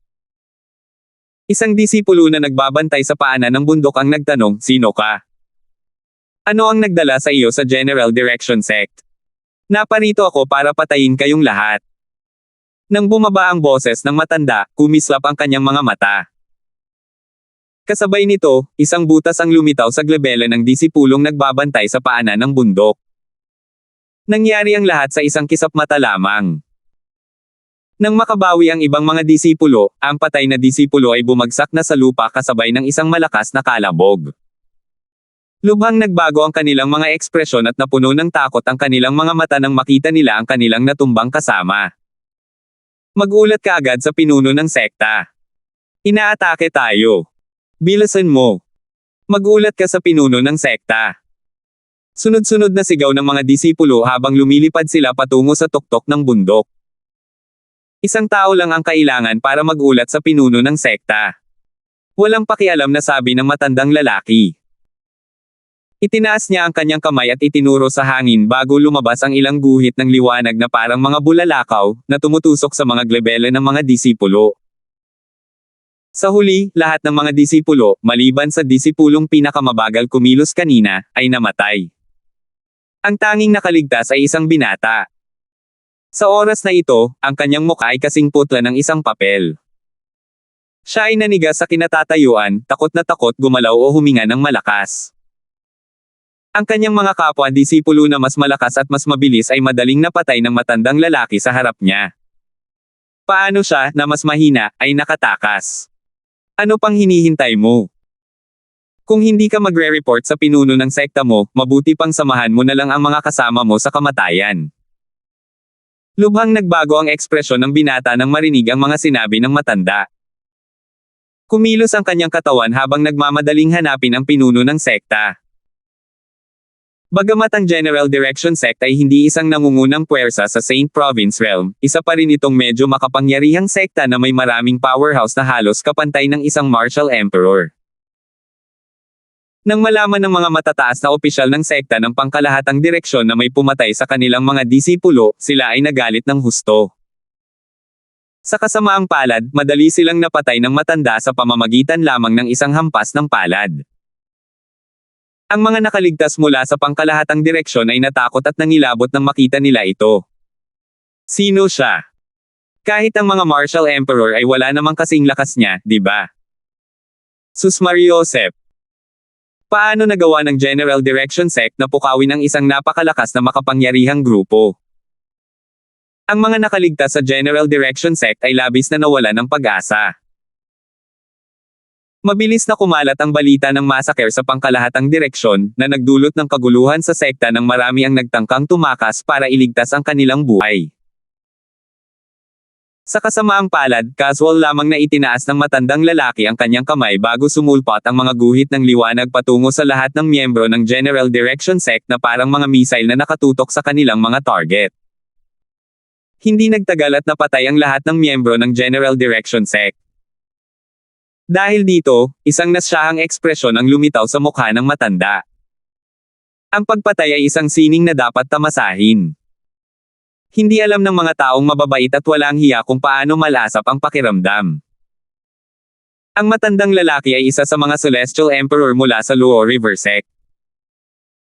Bagamat hindi siya isang Celestial Emperor na may titulong Celestial Emperor, ang kanyang lakas ay maihahambing sa isa. Sa 12-dosenang Celestial Emperor na dumating sa Saint Province Realm, siya ay nasa top 5. Nang tumalikod ang matandang lalaki para umalis sa General Direction Sect, natuklasan niya ang isang matangkad at maskuladong lalaki na kalmadong nakatingin sa kanya. May nakatakas ba? Ang unang naisip ng matanda ay ang taong iyon ay miyembro ng General Direction Sect. Ginamit niya ang kanyang Celestial Origin Energy, naghahanda para patayin ang lalaki, nang may matuklasan siyang kakaiba. Walang pakialam na nakatingin sa kanya ang lalaki. Tila pamilyar din ang tingin ng lalaki. Hindi nagtagal ay napagtanto niya kung bakit pamilyar ang tingin. Tila nakatingin sa kanya ang lalaki na parang isang patay na naglalakad. Agad na umalangaw-ngaw ang mga alarma sa isipan ng matanda nang biglang lumitaw ang matinding pagkabalisa sa kanyang puso. Walang sino man mula sa makamundong kaharian ang magkakaroon ng lakas ng loob na tingnan siya sa ganoong paraan kahit na hindi siya kumilos. Tutal, ang kanyang aura bilang isang Celestial Emperor ay napaka-dominant na kahit ang pinakamalakas na tao sa isang makamundong kaharian ay matatakot sa kanya. Kaya naman, paano niya hindi maramdaman na may mali sa lalaking matapang na nakatingin sa kanya? Miyembro ka ba ng Luo River Sect? Ang matangkad at maskuladong lalaking nasa katanghaliang gulang ay walang iba kundi si Edmund, ang makalangit na Savage Celestial Emperor. Pagdating niya, katatapos lang patayin ng matanda ang huling tao sa General Direction Sect. Ang malupit na kilos ng matanda ay agad na nagpasiklab ng apoy sa kanyang puso. Maging si Alvin, na nasa maliit na mundo ni Edmund, ay nag-alab sa galit. Nahirapan siyang pigilan ang kanyang pagnanais na sumugod at patayin ang matanda. Matagal bago siya kumalma. Alam niyang hindi niya maaaring ilantad ang kanyang sarili. Paano mo nalaman? Natigilan ang matanda sa sinabi ni Edmund. Tawagin mo ang lahat ng miyembro ng Luo River Sect sa makamundong kaharian na ito. May araw ka. Sa oras na iyon, kahit isang tao lang ang mawala, mamamatay ka, sabi ni Edmund. Habang nagsasalita siya, isang mapanirang enerhiya ang lumabas mula sa kanyang katawan bago ito naging isang higanteng kamay sa ibabaw ng matanda. Ang mga ulap ay nakakalat daan-daang milya ang layo dahil sa napakalaking kamay.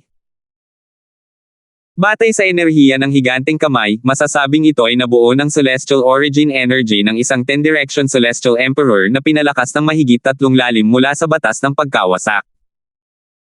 Malaki ang ipinagbago ng ekspresyon ng matanda habang sumilay ang takot sa kanyang mga mata. Bihira ang isang makapangyarihang tao na tulad ng taong nasa harap niya kahit sa Luo River Sect. Agad niyang binawi ang kanyang celestial origin. Alam niyang walang saysay ang paglaban. Kung gusto siyang patayin ng lalaking nasa harap niya, hindi na siya mabubuhay. Pagkatapos noon, nagtanong siya sa nanginginig na boses, Panginoon ko. Sino kayo? Walang pakialam na sumagot si Edmund, ang makalangit na Savage Celestial Emperor mula sa makalangit na palasyo ng nag-iisang mapang wasak na langit. Si Edmund, ang makalangit na Savage Celestial Emperor. Nanlaki ang mga mata ng matanda sa gulat. Hindi niya inaasahan na ang lalaking nasa harap niya ay mula sa makalangit na palasyo ng nag-iisang mapang wasak na langit. Kahit alam niyang ang lalaking nasa harap niya ay malakas at hindi nakahihigit sa isang may titulong Celestial Emperor, hindi sumagi sa isip niya na ang lalaki ay si Edmund, ang makalangit na Savage Celestial Emperor. Nabuhay ang kawalan ng pag-asa sa puso ng matanda. Alam niyang kahit ang Saint Girl at Supreme Elders ng Luo River Sect ay walang kapantay kay Edmund. Marahil, ang tanging taong makakaharap ni Edmund ay ang pinuno ng sekta, ang Heavenly Emperor ng Luo River Heaven.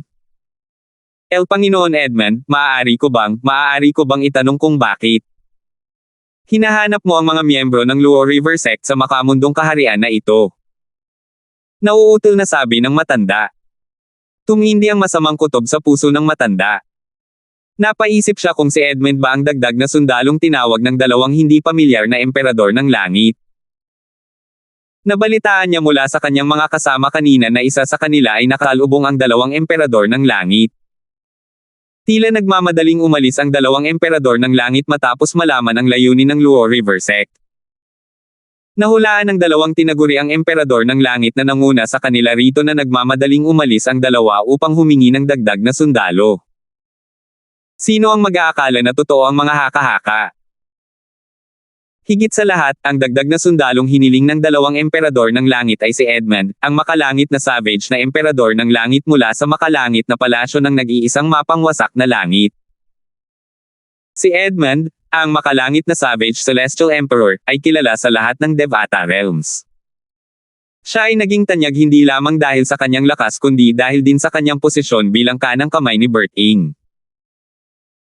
Bukod dito, makikita kung gaano siya kahalaga kay Berting nang patayin ni Berting ang isang makalangit na emperor upang ipaghiganti si Edmund. Bilisan mo, hindi ako matyaga, naiinip na sabi ni Edmund. Hindi na niya sinagot ang tanong ng matanda.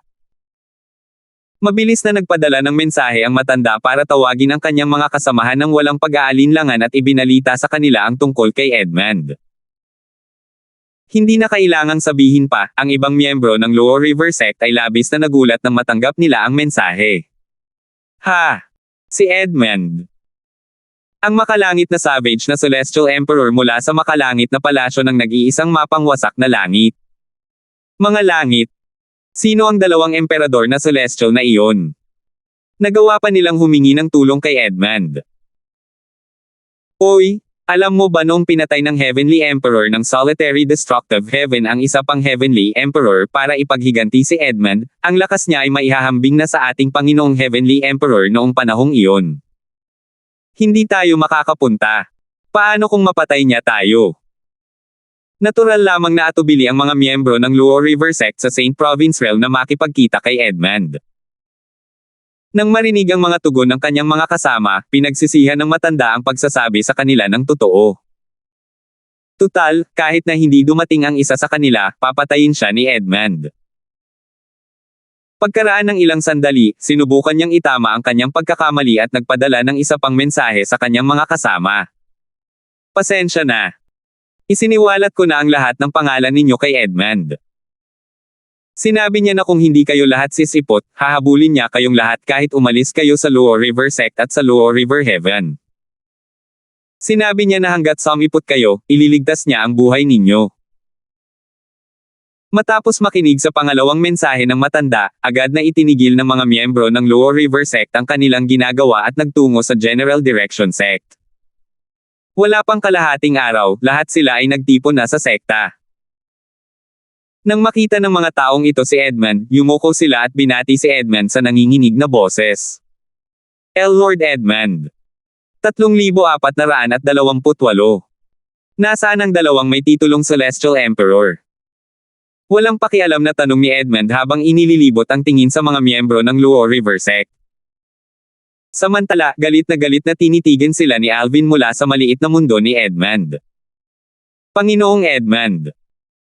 Isang matandang lalaki at isang lalaking nasa katanghaliang gulang ang humakbang paarap. Sila ay dalawang tinaguriang Celestial Emperor mula sa Luo River Sect, si Royce, ang natatanging Celestial Emperor. At si Brendan, ang Surging Wind Celestial Emperor. Walang anumang babala, isang malakas na mapanirang enerhiya ang lumabas mula kay Edmund at naging isang higanteng itim na halimaw. Malaki ang ipinagbago ng ekspresyon ng dalawang lalaki nang ibuka ng higanteng itim na halimaw ang bibig nito at lumunin sila. Nang mawala ang itim na enerhiya, dalawang spatial ring na lang ang natira. Ang dalawang tinaguriang Celestial Emperor mula sa Luo River Sect ay namatay sa isang kisap mata lamang. Dahil sila ay mga ordinaryong tinaguriang Celestial Emperor lamang, hindi nagtagal ay napatay sila ni Edmund. Nang makita ito, ang mga Celestial Emperor ng Luo River Sect ay lumuhad at nagmakaawa para sa kanilang buhay. Nanginig ang mga tao ng marahan. Ang ilan sa kanila ay nagpadala pa ng mga mensahe sa matanda, isinusumpa siya dahil sa panlilinlang sa kanila. Tutal, sinabi ng matanda na hindi sila papatayin ni Edmund hanggat pumupunta sila rito. Napakadali lang napatay ni Edmund ang dalawang tinaguriang Celestial Emperor. Mas madali pa para sa kanya na patayin sila. Bagamat marami na silang narinig tungkol sa lakas ni Edmund noon, wala ito kumpara sa panunood sa kanya sa aksyon. Lord Edmund. Panginoong Edmund, maawa po kayo. Sinusunod lamang namin ang mga utos. Panginoong Edmund, maawa po kayo. Tumingin si Edmund sa nakaluhod na mga Celestial Emperor at walang tonong nagtanong, alam mo ba kung bakit ako nandito? Natahimik ang grupo ng mga emperador sa langit. Ang unang pumasok sa kanilang isipan ay ang dalawang emperador sa langit ay malamang na humingi ng tulong kay Edmund. Bukod dito, malamang na may mabuting relasyon ang dalawang iyon kay Edmund para personal na makagawa ng hakbang si Edmund. Kung sila ay makakaligtas, sumumpa silang hindi na babalik sa kaharian ng lalawigan ng mga santo maliban kung mapasuko ng emperador sa langit ng Ilog Luo si Edmund at mapigilan siyang makialam. Sa wakas, may nakapag-ipon ng lakas ng loob at nagsabi, Panginoong Edmund. Nandito kami sa utos ng Saint Girl ng Luo River Sect. Sinabihan kami ng Saint Girl na ang utos ay direktang nagmula sa sect leader ng Luo River Sect. Panginoong Edmund, dapat mong malaman na ang aming sect leader ay siya ring Heavenly Emperor ng Luo River Heaven. Inisip ng lalaki na matatakot si Edmund kung babanggitin niya ang Heavenly Emperor ng Luo River Sect. Ang Emperador ng Langit ng Ilog Luo Langit. Malamig na tinitigan ni Edmund ang lalaki. Sa tingin mo ba matatakot ako dahil lang sa binanggit mo ang Emperador ng Langit ng Ilog Luo Langit? Malaki ang ipinagbago ng ekspresyon ng lalaki nang marinig ang mga sinabi ni Edmund. Namuo ang malamig na pawis sa kanyang noo na tumutulo mula sa kanyang mga sentido. Hinding-hindi, Panginoong Edmund. Hindi ko yun intensyon. Nang makitang nakaluhod ang mga Celestial Emperor na nakayuko, takot na takot magsalita, sinabi ni Edmund, pumunta ako pagkatapos kong makatanggap ng balita na balak paksay ng Luo River Sect ang Saint Province Realm, alam mo ba kung bakit ako nakialam sa bagay na ito? Tiningnan niya ng makahulugan ang mga Celestial Emperor bago niya sinabi, ito ay dahil ang ating Heavenly Emperor ng Solitary Destructive Heaven ay nagmula sa Saint Province Island. Gustong-gusto niya ang lugar na ito. Agad na nanigas ang nanginginig na emperador ng langit nang marinig ang mga salita ni Edmund. Nablangko ang kanilang mga isipan. Ang emperador ng langit ng nag-iisang mapanirang langit ay nagmula sa Saint Province Realm, at gustong-gusto niya ang Saint Province Realm. Nangilabot ang kanilang mga balahibo nang makabawi sila ng kanilang katinoan. Natakot ang kanilang mga puso nang maalala nilang pinatay nila ang mga naninirahan sa Saint Province Realm kung saan nagmula ang emperador ng langit ng nag-iisang mapanirang langit. Papalayain ko ang isa sa inyo para makabalik kayo sa Luo River Heaven para iulat ang bagay na ito. Para naman sa iba, huwag na huwag niyong isipin ang pagtakas. Mabibigo lang kayo. Malamig na sabi ni Edmund. Muling nagbago ang ekspresyon ng mga emperador sa langit. Sandali silang natigilan habang nagpalitan ng tingin. Walang anumang babala, lahat sila ay nagsimulang mag-atake sa isa't isa. Sa simula, marami sa mga emperador ng kalangitan ang nagsanib puwersa upang patayin ang tatlong pinakamalakas na emperador ng kalangitan sa kanila. Kasunod nito, lahat sila ay naglaban-laban, umaatake at pumatay, bago pa man isa na lamang sa kanila, na malubhang nasugatan, ang natira. Sa kabila ng kanyang mga pinsala, siya ay nakahinga ng maluwag at labis na natuwa. Kinakabahang tiningnan ng lalaki si Edmund habang nagtatanong, Lord Edmund, pwede na ba akong umalis? Umalis ka na, walang pakialam na sabi ni Edmund. Tandaan mong iulat ito sa iyong emperador sa langit. Salamat, Panginoong Edmund. Pakiramdam ng lalaki ay naalis ang isang mabigat na pasanin sa kanyang mga balikat matapos niyang marinig ang mga salita ni Edmund. Pagkaalis ng lalaki, sa wakas ay lumabas si Alvin mula sa maliit na mundo ni Edmund na may hindi magandang ekspresyon sa kanyang mukha. Bata, Panginoon, kailangan muna nating hintayin ang pagbabalik ng ating Panginoong Emperador sa langit para magdesisyon sa susunod nating hakbang. Gayunpaman, pagkatapos ng aking intervention, sigurado akong hindi na babalik sa kaharian ng lalawigan ng Saint ang Emperador ng Luo River Sect, sabi ni Edmund kay Alvin. Tumango si Alvin bago niya sinabi, Senior Edmund, maaari ka nang umalis kung gusto mo. Gusto kong gumala sa Saint Province Realm. Bata, dahil wala naman akong mahalagang dapat asikasuhin, sasamahan kita. Gusto kong makita ang lugar kung saan nanggaling ang ating Panginoong Emperador sa langit. Sabi ni Edmund nang may ngiti sa kanyang mukha. Taliwa sa kanyang sinabi, ang tunay na dahilan kung bakit siya nagpasyang manatili ay upang matiyak ang kaligtasan ni Alvin. Tutal, nalaman niya na ang massacre sa Saint Province Realm ay sanhi ng pagpatay ni Alvin sa kaluluwa ng anak na babae ng langit na emperador sa langit ng Ilog Luo. Hindi siya nang ahas na ibaba ang kanyang pagbabantay. Paano kung ang emperador sa langit ng Luo River Sect ay mawala ng malay dahil sa kalungkutan at pumunta sa Saint Province Realm? Malalagay sa panganib si Alvin kung wala siya sa oras na iyon. Hindi pinigilan ni Alvin si Edmund. Lumipad siya patungo sa direksyon ng 10 dakilang dinastiya. Dahil nandito na ang mga miyembro ng Luo River Sect nang dumating kami, malamang hindi pa nila tapos patayin ang lahat ng naninirahan sa Saint Province Realm. Medyo liblib ang 10 Great Dynasty kaya malamang hindi pa sila nakapunta roon, naisip ni Alvin sa sarili. Alam niyang sinusubukan lang niyang pakalmayan ang sarili. Tutal, alam niya na ang pagtawid sa buong Saint Province Realm ay walang halaga para sa isang Celestial Emperor. Kahit ang pinakamalakas na tao sa mundong kaharian ay parang langgam sa harap ng isang Celestial Emperor. Sana maging maayos ang lahat.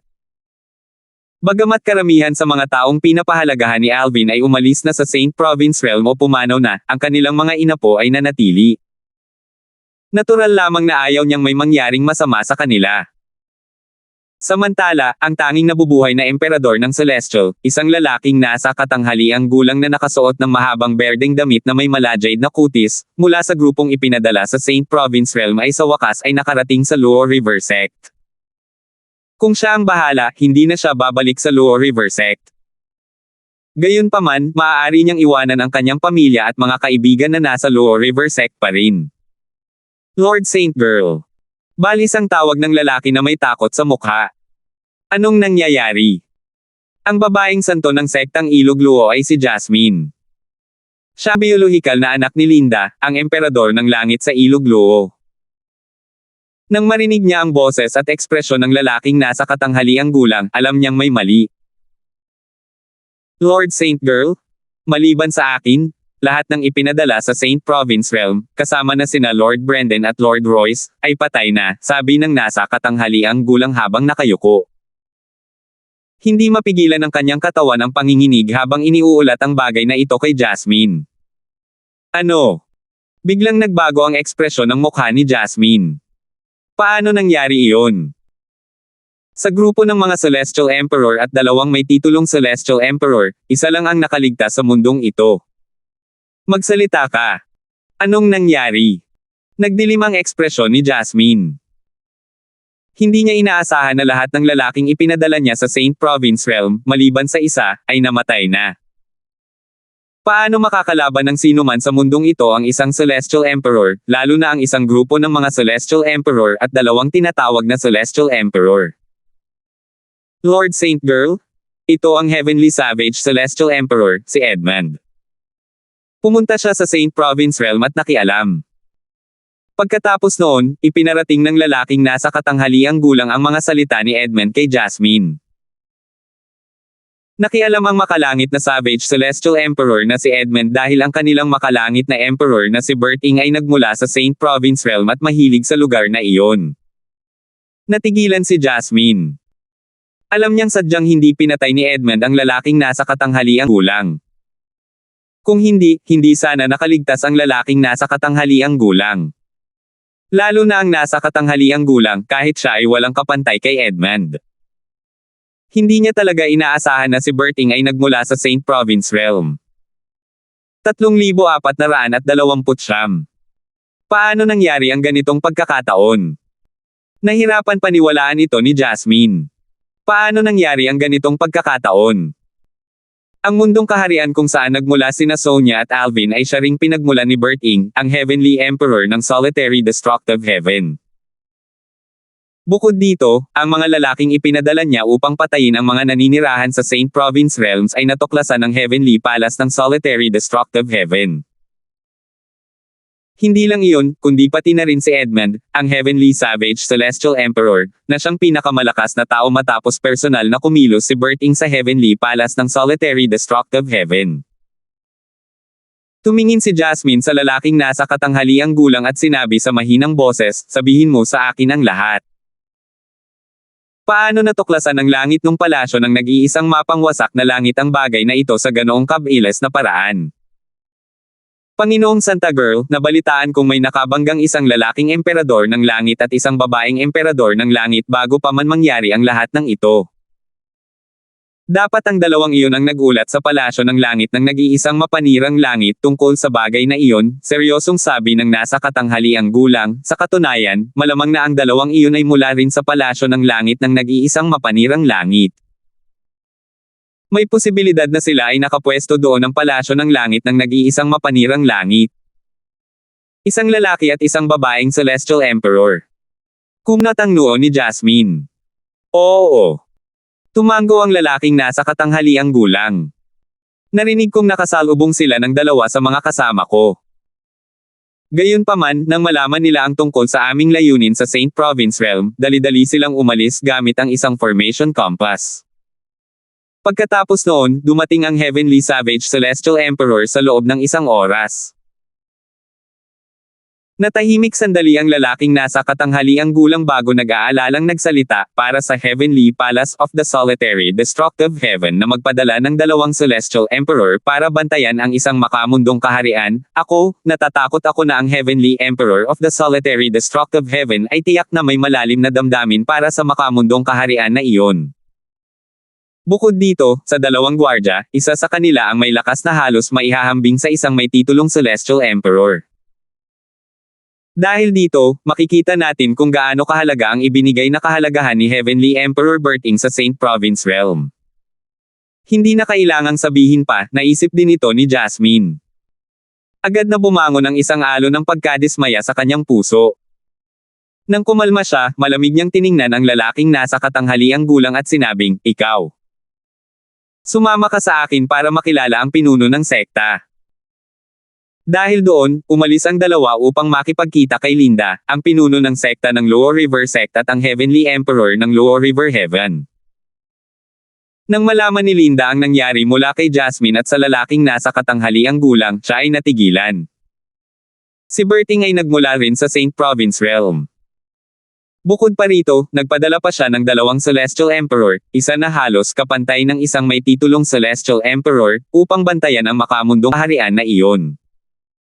Sa impormasyong ito, paano hindi masasabi ni Linda na labis na nahuhumaling si Berting sa Saint Province Realm? Paano nangyaring nagkataon lang? Medyo hindi maganda ang ekspresyon ni Linda sa sandaling ito. Wala siyang laban kay Berting noon, lalo na ngayon. Matapos makaligtas si Berting sa impyerno ng Ozere, isa sa 7 pinakamalalang lugar sa Devata Realms, may isip lamang ng isa kung gaano siya kalakas ang kapangyarihan. Sa katunayan, maraming Heavenly Emperor ang nag-aakalang si Berting ay nakamit na ang pagiging Diyos. Ang isang taong tulad ni Berting ay hindi isang taong kaya niyang saktan. Ikaw. Sinabi mo bang pinatay mo ang mga naninirahan sa Saint Province Realm sa utos ko? Tiningnan ni Linda ng mabuti ang lalaking nasa katanghaliang gulang. Kahit sinubukan niyang pigilan ang kanyang balak na pumatay ng magsalita ito, hindi pa rin niya ito maitago. Panginoong Emperador sa langit, wala po akong sinabing ganyan. Sigaw ng lalaking nasa katanghaliang gulang sa nanginginig na boses. Hindi na kailangang sabihin, kahit sabihin man ng lalaking nasa katanghaliang gulang ang mga salitang iyon o hindi, hindi siya hahayaang mabuhay ni Linda. Sa isang kumpas lamang ng kanyang kamay, napatay niya ang lalaki. Kasunod nito, tiningnan ni Linda si Jasmine nang may bahid ng kaba. Bahagyang nanginginig siya, at sumilay ang takot sa kaibuturan ng kanyang mga mata habang sinasabi niya, mag-imbestiga ka kung may mga inapo ang Heavenly Emperor Berting sa Saint Province Realm. Kung oo ang sagot, imbestigahan mo kung may napatay sa kanila. Bagamat si Linda ay isang emperador ng langit ng isang Devata Realm, maraming emperador ng langit na mas malakas kaysa sa kanya. Si Berting, ang emperador ng langit ng nag-iisang mapangwasak na langit, ay kabilang sa kanila. Marahil, hindi siya matatakot kung ang sino man sa iba pang mga emperador ng langit ay mas malakas kaysa sa kanya. Paano siya hindi matatakot kung alam niyang minsan nang pinatay ni Berting ang isang emperador ng langit upang ipaghiganti ang kanyang nasasakupan? Opo, ina. Nag-aalala rin si Feng Jiangyu. Natural niyang mahulaan ang iniisip ng kanyang ina. Same time siyang nanalangin na ang mga lalaking ipinadala niya sa Saint Province Realm ay hindi pumatay ng sinuman sa mga inapo ni Berting. Mas mabuti pa kung wala siyang anumang inapo. Gayunpaman, bakit magpapadala si Berting ng 2 Celestial Emperor upang bantayan ang Saint Province Realm kung wala siyang anumang inapo doon? Sa kaisipang ito, higit niyang inaasahan na hindi papatayin ng kanyang mga tauhan ang sinuman sa mga inapo ni Berting. Nang paalis na sana si Jasmine, bigla siyang pinigilan ni Linda. Teka. Pagkatapos, nagpatuloy siya sa pagsasalita, dapat muna tayong umalis sa Lower River Heaven. Habang wala tayo, hayaan ninyong imbestigahan ng inyong mga tauhan ang Saint Province Realm para makita kung may mga inapo o disipulo doon ang Heavenly Emperor na si Berting at kung mayroon sa kanila ang napatay. Malinaw na may plano ng makatakas si Linda. Nanlaki ang mga mata ni Jasmine nang marinig ang mga salitang iyon. Mama, ang ibig mong sabihin, titatakas ba tayo? Bakit? Hindi nakakahiya ang patakas. Huwag mong sabihin na mas gugustuhin mo pang mamatay. Hindi nagpapakita ng awa si Heavenly Emperor Berting. Mas mabuting manahimik na lang muna tayo, sabi ni Linda.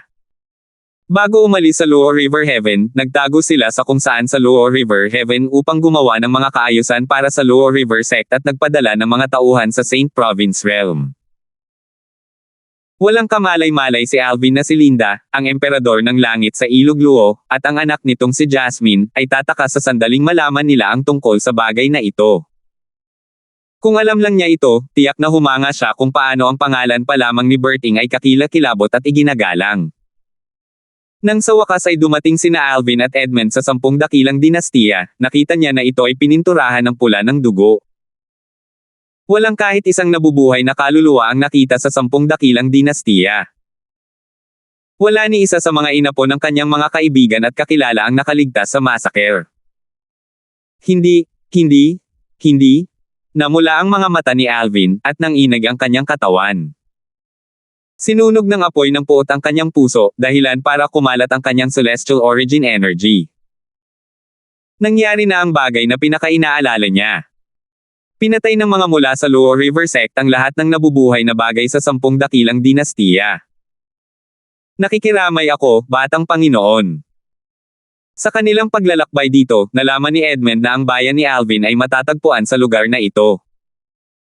Maya-maya, sinabi ni Edmund para aliwin si Alvin, kapag bumalik ang ating Panginoong Emperador sa langit, sigurado akong ipaghihiganti kanya. Salamat po at sinamahan ninyo ako, ingat lagi mga master.